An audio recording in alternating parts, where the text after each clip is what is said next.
The obsidian grandeur of the high synod central chamber seemed to absorb the very light of the dying star outside. A architectural marvel of transparent aluminum and psychoreactive crystal that hung suspended in the gravity well of a collapsing red giant. A deliberate choice by the founders of the Guardian Concordat to remind all delegates of the fragility of existence.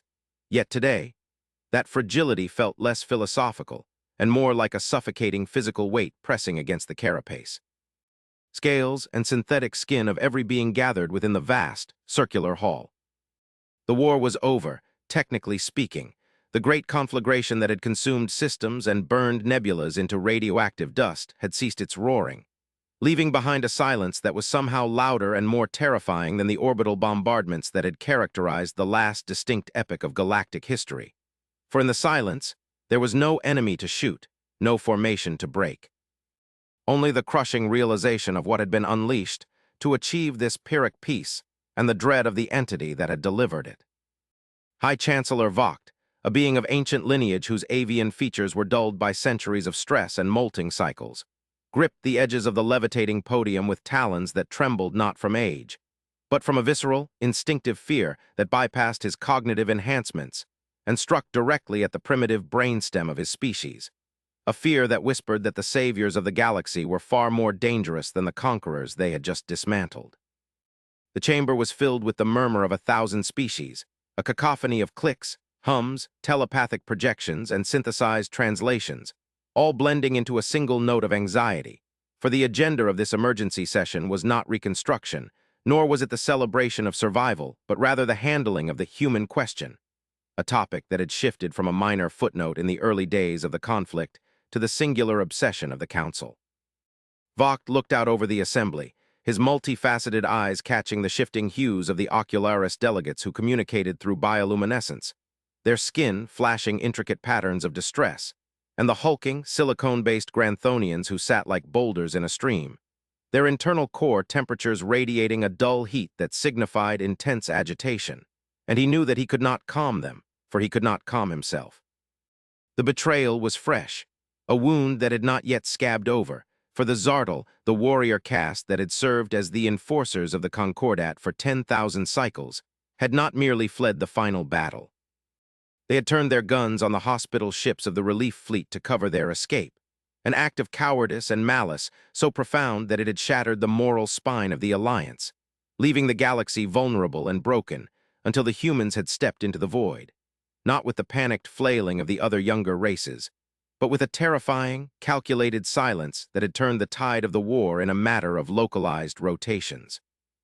The Zartal were gone now, vanished into the Great Rift, a chaotic sector of space where the laws of physics were treated as mere suggestions by the gravimetric shear, a place where no sane fleet would venture. And yet, the humans had requested this meeting not to discuss the rebuilding of trade routes or the allocation of resources, but to discuss the hunt, a concept that seemed alien to a council that viewed war as a failure of diplomacy rather than a pursuit of justice. "They are late," Ambassador Calith of the Ocularis projected, her thought voice echoing in the minds of the delegates with a clarity that made Vogt wince, her bioluminescence dimming to a sullen gray that indicated skepticism. "Perhaps they have realized that their utility is at an end, or perhaps they are merely displaying the arrogance of the newly ascended, making us wait to demonstrate that the hierarchy has shifted, that the elder races are no longer the masters of time and protocol." Vogt wanted to agree.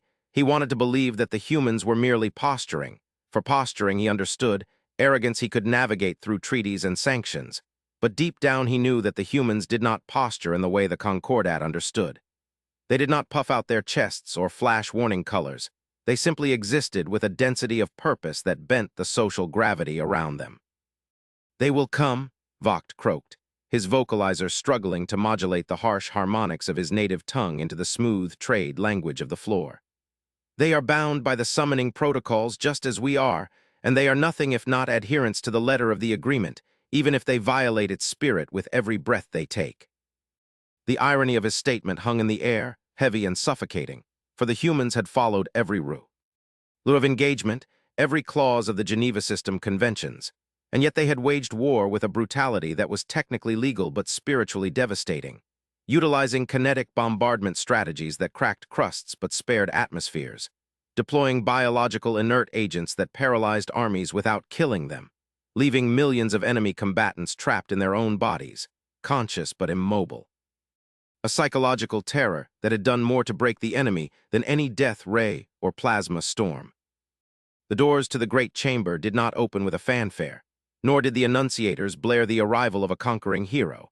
Instead, the massive blast doors, thick enough to withstand a tactical nuclear detonation, simply groaned, a low-frequency vibration that rattled the teeth of the carbon-based lifeforms and set the crystals of the silicon-based ones humming in sympathetic resonance, as the locking mechanisms disengaged with a sound like a thunderclap trapped underwater.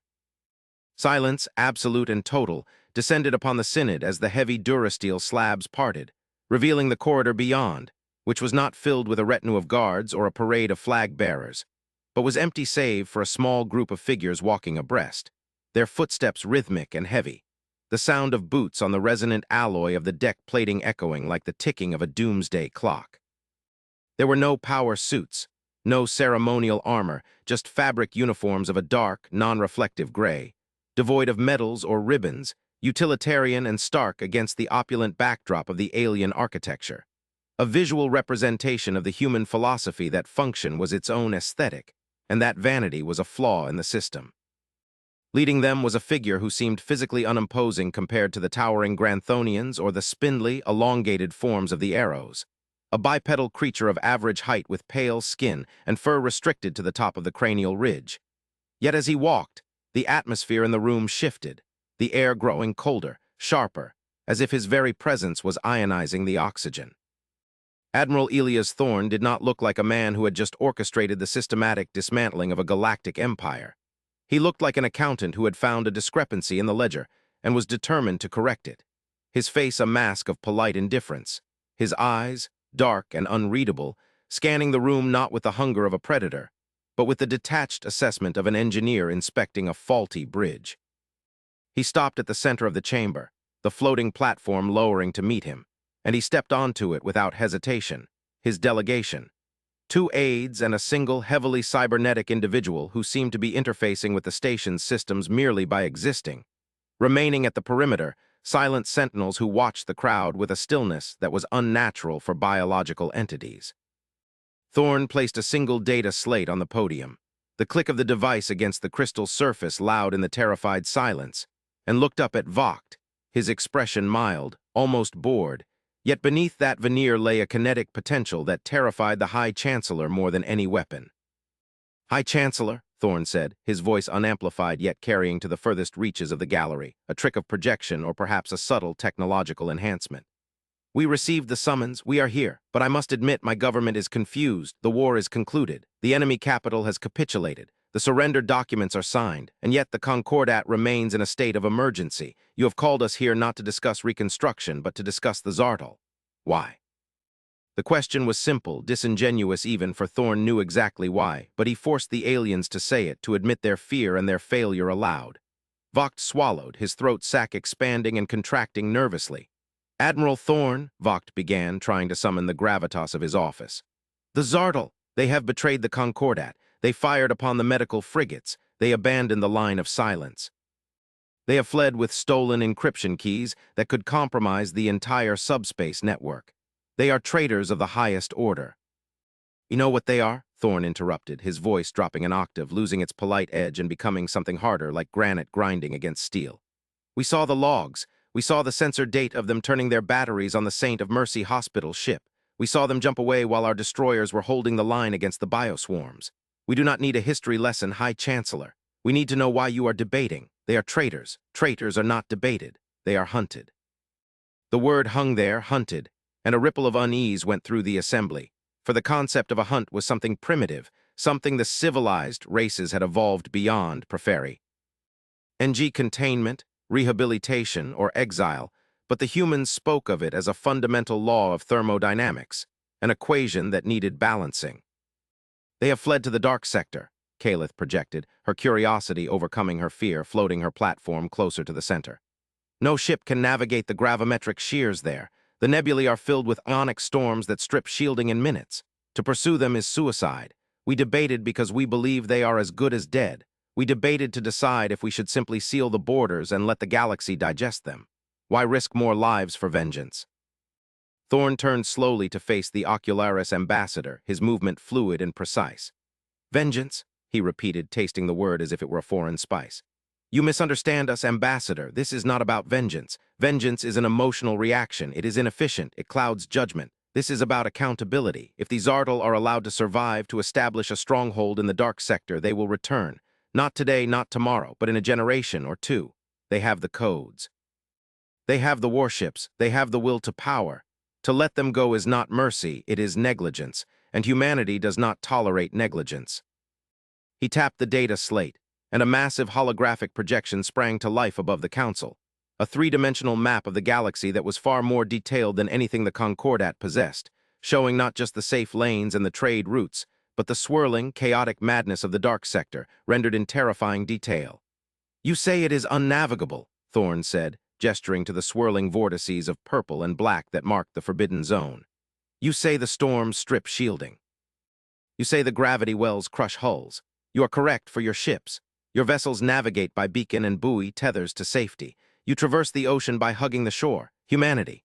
We evolved on a world where the ocean tries to kill you, where the very air can freeze your lungs, where the predators are faster, stronger, and see better than we do. We did not survive by being stronger. We survived by being persistent. We survived because when something ran from us, we walked after it. We walked until it collapsed from exhaustion. We walked until it had nowhere left to hide. Space is no different. The Zartal think the dark sector is a wall. We see it as tall grass.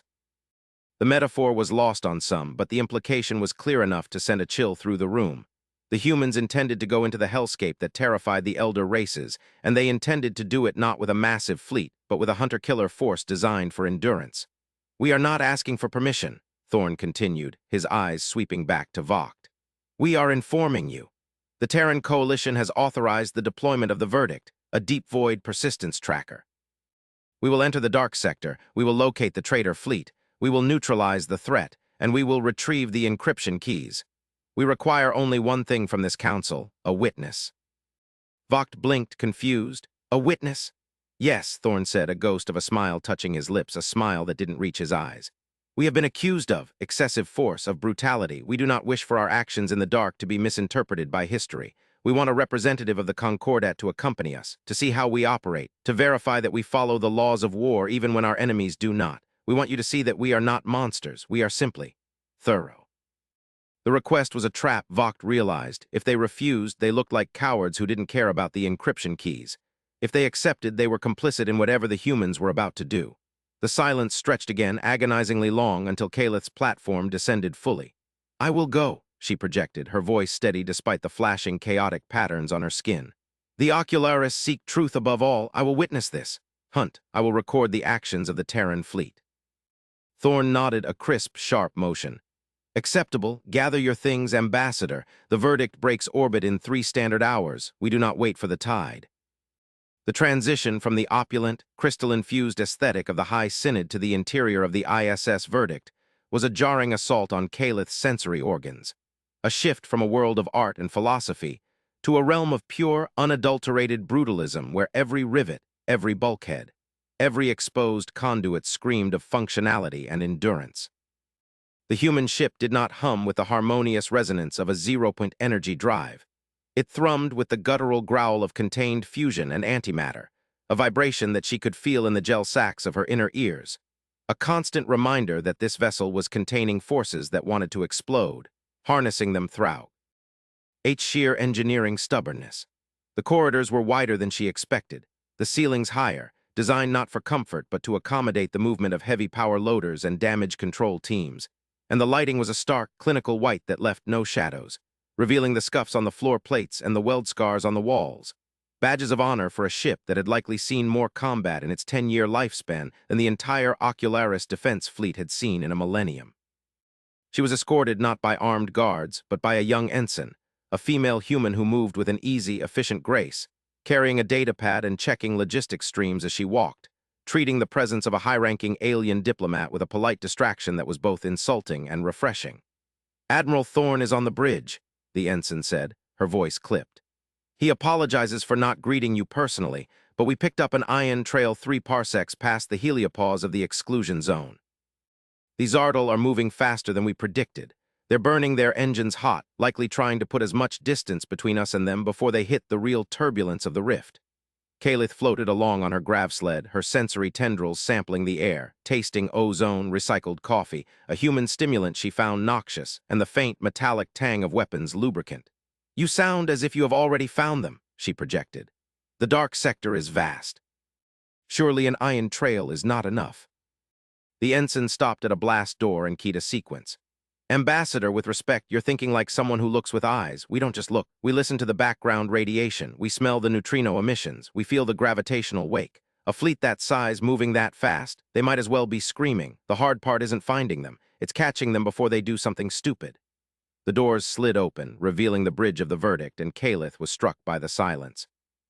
In Ethel Guardian war rooms, there was shouting, constant communication, a chaotic flow of information. Here, the bridge crew sat in recessed pits, their hands flying over haptic interfaces, their faces illuminated by the glow of holographic displays, speaking in hushed, shorthand bursts. "Bearing 194 Mark III, grav shear increasing. Compensating, stabilizers to max. Signature confirmed, it's the Iron Talon, they're running hot."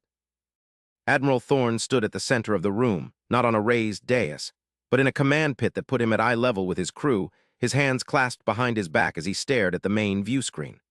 The screen did not show stars. It showed a swirling, nauseating kaleidoscope of violet gas, black lightning, and distorted light, the visual representation of the dark sector. It was a place where space-time was folded and crushed like paper, a graveyard of ships and physics. "Ambassador," Thorne said without turning around, "welcome to the rift. Strap in, it's going to get bumpy." Kalith maneuvered her sled to a designated station where a harness system had been jury-rigged to accommodate her physiology. "Admiral," she projected, "the sensors indicate gravity waves that should crush this vessel. How are we proceeding?" "We're surfing," Thorne said, a strange term that the translator struggled with. "The Zardal are fighting the current. They're trying to push through the shear with brute force, using their shields to deflect the anomalies. It's exhausting their reactors. We aren't fighting it. We're riding the wake. We're letting the gravity pull us in, using short bursts to steer. It requires reflexes." He nodded to the helm officer, a human whose neural jacks were glowing a soft blue, indicating a direct interface with the ship's computer. "We let the galaxy do the work. We just guide the fall." The hours that followed were a blur of terror and awe for Kalith. As the verdict plunged into the nebular storm, the ship groaning and shuddering as it rode the edges of singularities and navigated through fields of asteroids that moved at relativistic speeds. She watched the tactical plot, seeing the red icons of the Zardal fleet ahead, a massive formation of 50 warships, their engines flaring white-hot on the sensors. They were powerful, ancient, and deadly, but they were panicking. Their formation was ragged. They were wasting energy. And behind them, a single gray dot, the verdict, was closing the distance, not by moving faster, but by moving smarter, cutting corners through gravity wells, diving through ionic storms that the Zardal diverted around. It was the persistence hunt Thorne had spoken of. The humans were not sprinting, they were jogging, an implacable, tireless pace that eroded the distance degree by degree. "They know we're here," the tactical officer announced, her voice calm. "Comm traffic between their ships has spiked. They're detaching their rear guard, 3. Destroyers turning to engage." Kalith felt a spike of fear. 3 Zardal destroyers could vaporize a city," she warned. "We are one ship." Thorne turned to her, his expression impassive. "We are not a city, ambassador, and we are not here to brawl." He turned back to the screen. "Helm, calculate a micro-jump. In system, 200 kilometers off their port bow. Weapons, load kinetic penetrators. Target their engine couplings. I don't want them dead. I want them stopped. Execute." Maneuver was impossible by Concordat standards. To engage a warp drive inside a gravity well was suicide. To do it inside a nebula was madness. Yet the verdict shuddered, the universe twisted, and for a split second, Kalith saw the entirety of the cosmos inverted before reality snapped back with a sickening lurch. They were no longer behind the destroyers. They were amidst them. The human ship had bypassed the engagement envelope entirely, appearing in the blind spot of the enemy formation. The Zardal ships, massive, ornate vessels covered in ablative armor and weapon blisters, tried to turn, their turrets traversing sluggishly, but the humans were already firing. There were no energy beams, no plasma bolts. The verdict fired solid slugs of tungsten and depleted uranium, accelerated to a fraction of the speed of light by magnetic rails. The projectiles were invisible to the naked eye, striking the enemy ships with the kinetic energy of a meteor impact. Kalith watched in horror and fascination as the engine nacelles of the lead destroyer simply evaporated, shattered by the sheer force of the impact. The ship listed, venting atmosphere and plasma, dead in the water. The second and third ships suffered similar fates, their propulsion crippled with surgical precision. It took less than 30 seconds. The verdict did not stop to finish them off. It accelerated past the wreckage, continuing its pursuit of the main fleet. Neutralized, the tactical officer reported, leaving them for the recovery teams. Thorne nodded. Keep eyes on the prize. The flagship Sovereign's will is ahead. That's where the codes are, and that's where the traitor high command is. Why did you spare them? Kalith asked, her mind reeling from the efficiency of the violence. They would have killed you. They were just soldiers following orders, Thorne said, his voice quiet. They aren't the ones who gave the order to fire on the hospital ships. We want the architects, not the bricks. It was a distinction that the Zardal would never have made, a moral complexity that Kalith found baffling yet compelling. The humans were masters of violence, yet they constrained it with a rigid code that seemed to cause them physical pain to violate. They were not bloodthirsty, they were simply professional. As they pushed deeper into the dark sector, the environment outside changed. The chaotic storms began to thin, replaced by a dense, oppressive darkness, a void within the void where the starlight seemed unable to penetrate. The sensors began to scream not with contacts, but with interference, ghost signals that appeared and vanished, strange geometric patterns that defied analysis. Admiral, the science officer spoke up, his voice trembling slightly. Readings are wrong.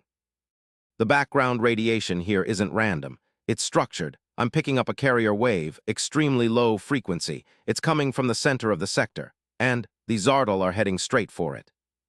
Thorne frowned, stepping closer to the display. Structured? You mean artificial? I mean, linguistic, sir. It's a signal, a broadcast, but it's old, older than the Concordat, older than the stars in this cluster.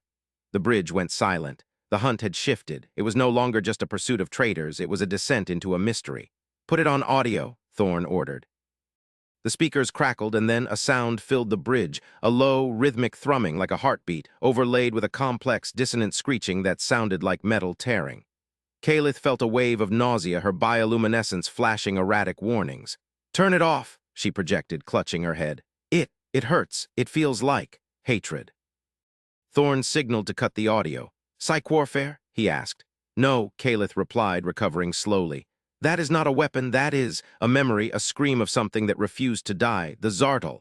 They aren't running away, they are running to this.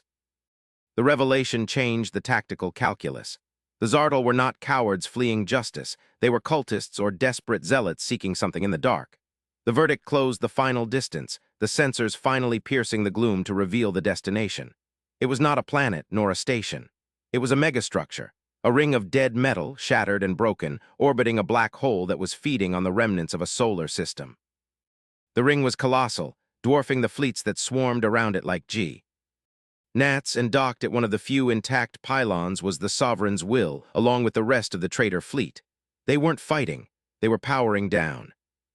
They've docked, the tactical officer said, confusion in his voice. Shields are down, weapons offline, they're surrendering or praying. Thorne narrowed his eyes. We're going over, prepare a boarding party, heavy combat load, but take environmental scanners. I don't like this. It feels like a tomb. The boarding of the Zardal flagship was unlike any military operation Kalith had ever studied. She insisted on accompanying the human team, protected by an environmental suit that the humans had fabricated for her in the ship's machine shop within an hour. The boarding craft, a blocky, ugly shuttle clamped onto the hull of the Sovereign, S-will with magnetic grapples, and the humans blew the airlock with a shaped charge, storming into the alien vessel not with shouting and suppressive fire, but with silent, tactical coordination. They moved in pairs, checking corners, their movements fluid and synchronized, a hive mind of discipline. But there was no one to fight. The corridors of the Zardal warship were empty. The lights were dim, flickering on emergency power. There were no bodies, no signs of struggle, just abandonment. They reached the bridge, and the sight that greeted them stopped even Thorne in his tracks. The bridge crew was there. The high command of the Zardal, the warlords who had ordered the slaughter of thousands, were seated at their stations, but they were catatonic. They stared at the main view screen, which was displaying a direct feed of the ancient megastructure outside. Their eyes were wide, their mouths open in silent screams, drool pooling on their ornate uniforms. They were alive, but their minds were gone, wiped clean or shattered by something they had seen. Medical, Thorne barked. Status. The corpsman scanned the nearest Zartal. Brain activity is massive, sir. They aren't brain dead there. Overwhelmed, all synapses firing at once. It's like a seizure that never ends. They're locked in. Calith approached the central command chair where the Grand Warlord sat. On the console in front of him, a single message was blinking, repeated over and over in the Zartal script. She translated it, her mind reeling. It is not a ruin, it is a cage. And we have knocked on the door. Thorne moved to the console, his face grim. He plugged a data shunt into the port, bypassing the alien security with a brute force decryption algorithm. I'm pulling their logs. I want to know what happened in the last hour. The data scrolled across his portable screen and his expression darkened. They didn't just find the signal, Thorne said, his voice low. They answered it. They thought it was a weapon they could use against us, against the Concordat. They thought it was a super weapon from the precursor races. They transmitted the activation codes they stole, thinking it would unlock the station. And, Calith asked, dread pooling in her stomach. And it didn't unlock the station, Thorne said, looking out the viewport at the shattered ring. It woke up the prisoner. As if on cue, the ship shuddered, not from a weapon impact, but from a gravitational wave that emanated from the black hole itself. The shattered ring began to glow, lines of dormant energy flaring to life, running through the dead metal like veins of fire. The signal, the heartbeat sound they had heard earlier, returned, but this time it wasn't a whisper. It was a roar that vibrated the hull plates. The human Marines grabbed their heads, grimacing, but they stood their ground. Calith fell to her knees, the psychic pressure immense. They are coming, she gasped. Not the Zartal, the others, the ones who built the cage. Thorne grabbed Calith, hauling her up. Back to the shuttle, now we need to get off the ship before it. He didn't finish. The Sovereign's will groaned, its structural integrity failing as the energy from the ring reached out, tendrils of blue lightning arcing across the void to latch onto the traitor ships. The ships weren't being destroyed. They were being assimilated. The metal of the hulls began to shift, to flow like liquid, organic shapes bursting from the armor plating. The crew, the catatonic Zartal, began to change, their bodies warping, fusing with their consoles, becoming components of a biomechanical horror. The retreat to the verdict was a nightmare of crumbling corridors and warping reality. The humans fought not against soldiers, but against the ship itself, blasting through doors that tried to eat them, dodging gravity wells that appeared in the floor. They made it to the shuttle with seconds to spare, the magnetic clamps blowing just as the Sovereign's will was fully consumed by the blue light, transforming into a grotesque, jagged monstrosity that turned its weapons, now pulsing with a sickly violet energy, toward the human ship. Get us out of here, Thorne roared as they burst onto the bridge of the verdict. Max burn, any heading away from that ring? The pilot didn't hesitate. The verdict slammed into high acceleration, the inertial dampeners struggling to keep the crew from turning into paste. Behind them, the dark sector lit up. The ring was fully active now, a portal not to another place, but to another layer of reality. And through it, things were coming. Shapes that defied geometry, massive, shifting entities that blocked out the stars. They opened the box, Thorne muttered, watching the screen as the verdict put light years between them and the horror. The Zartal didn't run to hide, they ran to open Pandora's box. He turned to Calith, who was trembling, her light pulsing a faint, terrified white. You asked why we hunt, Thorne said, his voice steady, anchoring the room. You asked why we are so hard, why we don't celebrate the peace. This is why, because the universe is dark, Ambassador. And it is full of things that view civilizations as food. He tapped the comms, opening a channel to the High Synod, the encryption keys they had recovered, miraculously downloaded before the Sovereign's will fell, now serving a new purpose. Thorne to High Chancellor Vogt, priority ultraviolet, the war is over, the hunt is over. He paused, looking at the tactical display where the anomaly in the dark sector was growing, spreading like a cancer. But the real work is just starting. Mobilize the fleets, reactivate the factories. The Zartal have unleashed an extragalactic threat, a Class Omega incursion. There was silence on the other end, the stunned silence of politicians who had thought the danger was past. Admiral, Vogt's voice came through, tinny and weak. We have no fleet, we are exhausted, we cannot fight another war. Thorne looked at his crew, at the men and women who had just stared into the abyss and hadn't blinked. He looked at the scarred bulkheads of his ship, the weapon of a species that had been forged in ice and blood, a species that didn't know how to quit. You don't have to fight alone, Chancellor, Thorne said, and for the first time his voice carried a tone of reassurance, not threat. You build the walls, you keep the lights on, you keep your people safe. He watched the growing darkness on the screen, a shadow that threatened to consume the galaxy. "We will go back. We will hold the line at the rift. We will hunt these things just as we hunted the traitors. We will not let them pass." Calith looked at the human admiral, seeing him not as a brute, nor as a simple soldier, but as something necessary.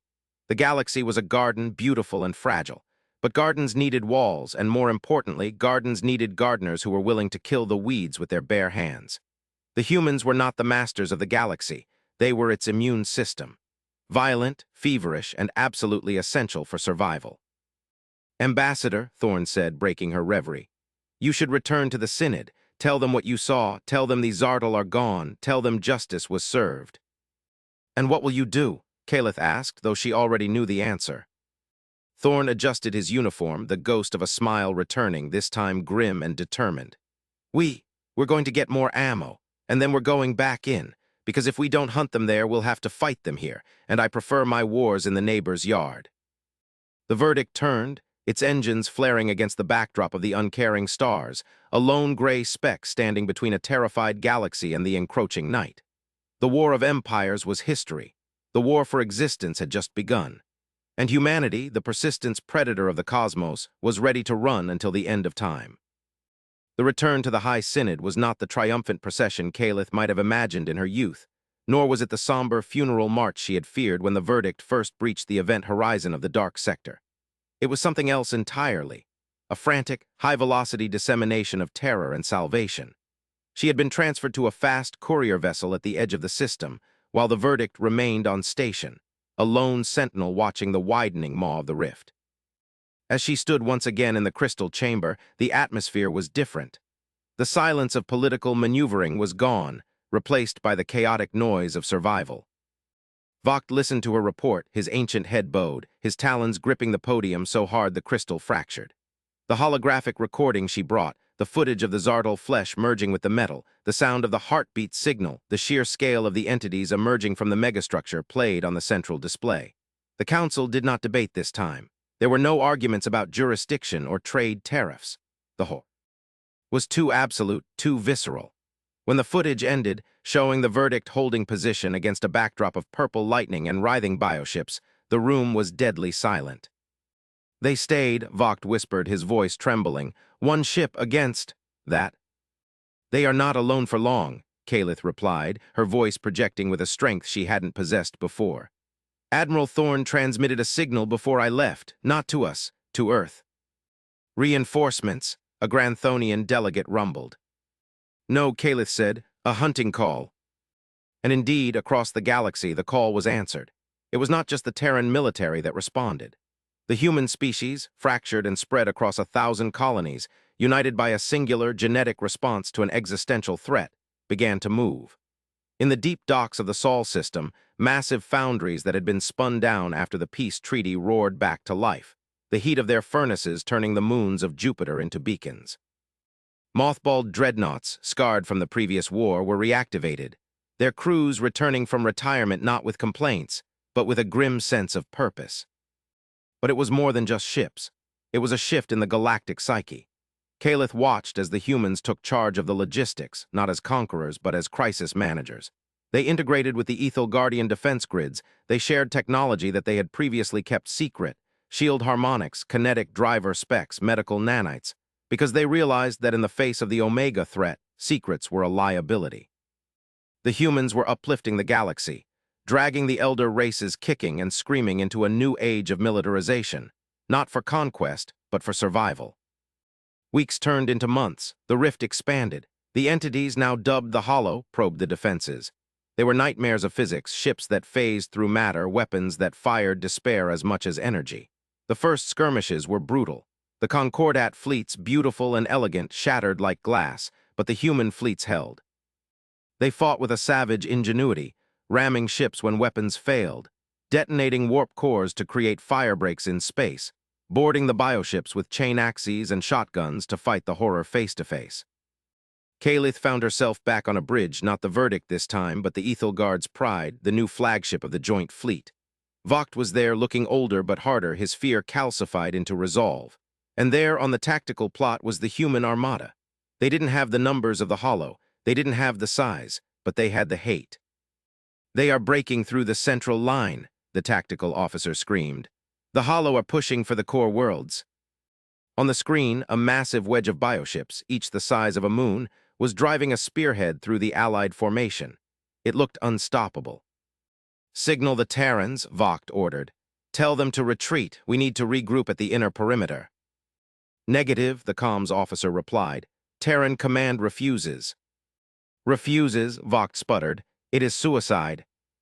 No, Chancellor, Kalith said, watching the plot. Look. From the flank, from the depths of a gas giant where they had been hiding, powering down to near 0 Kelvin to mask their signatures, came the Verdict and her sister ships. They weren't retreating. They had been waiting. They had been stalking. Wolfpack tactics, Kalith whispered, recognizing the maneuver from her time with Thorn. They lured them in. They let the Hollow overextend. The human ship struck the flank of the Hollow formation with the violence of a sledgehammer. They focused fire on the command nodes, the massive brain chips that coordinated the hive mind. It was a chaotic, swirling melee, a knife fight in a phone booth on a galactic scale. And in the center of it, the Verdict drove straight into the heart of the enemy fleet, broadcasting a signal on all frequencies. It wasn't a jammer. It wasn't a code. It was music, heavy, rhythmic, thundering human music, ancient and aggressive. It acted as a psychological anchor, a defiant shout against the psychic scream of the Hollow. They are turning the tide, Vogt said, disbelief in his voice. They are actually winning. They aren't winning, Kalith corrected. They are hunting, and the prey is bleeding. The battle lasted for 3 standard days. By the end, the debris field was thick enough to form a new planetary ring. The Hollow had been pushed back, their vanguard shattered, their surprise advantage lost. They retreated back into the rift, not defeated but wary. They had learned that this galaxy had teeth. In the aftermath, the diplomatic landscape was forever changed. The humans did not demand land. They did not demand tribute. They simply docked their battered ships, repaired their armor, and turned their sensors back to the dark. Kalith stood with Thorn, who was sporting a new cybernetic arm, the old one lost to a plasma burn, on the observation deck of the repair station. You saved us, she said, again. Thorn shrugged, lighting a combustion stick, a bad habit he refused to break. We bought time. They'll be back, bigger, stronger, smart. And what will we do then? Thorn exhaled a plume of smoke. We adapt, we evolve. That's the difference between us and them, Ambassador. The Hollow are ancient, they are perfect. They haven't had to change in 1 billion years, but us? We're flawed, we're broken, we're constantly fixing ourselves, and that makes us unpredictable. He looked out at the galaxy, at the thousands of ships from 100 species, now flying in formation with the blocky gray hulls of the Terran fleet. The war was just the beginning, Thorn said, echoing the words that had started it all. The treason of the Zardal was just a catalyst. It woke us up. It woke you up. Now we aren't just a coalition of traitors and philosophers. We're a pack. He turned to leave, the heavy magnetic boots clanking on the deck. Get some rest, Kalith. The hunt resumes at 800. As he walked away, Kalith looked at her reflection in the glass. She saw her own fear, yes, but she also saw something new, a hardness, a determination. She touched the comms unit on her collar. High Chancellor, she said, authorize the construction of the new kinetic driver platforms and double the recruitment for the naval academies. Ambassador, Vogt's voice was weary, are we expecting trouble? No, Chancellor, Kalith said, smiling a human smile, baring her teeth. We are expecting to win. The humans have taught us how to run. Now they are teaching us how to chase. The stars outside seemed a little less cold, a little less indifferent. For the first time in galactic history, the dark was not something to be feared. It was simply a place where the prey was hiding, and the hunters were coming.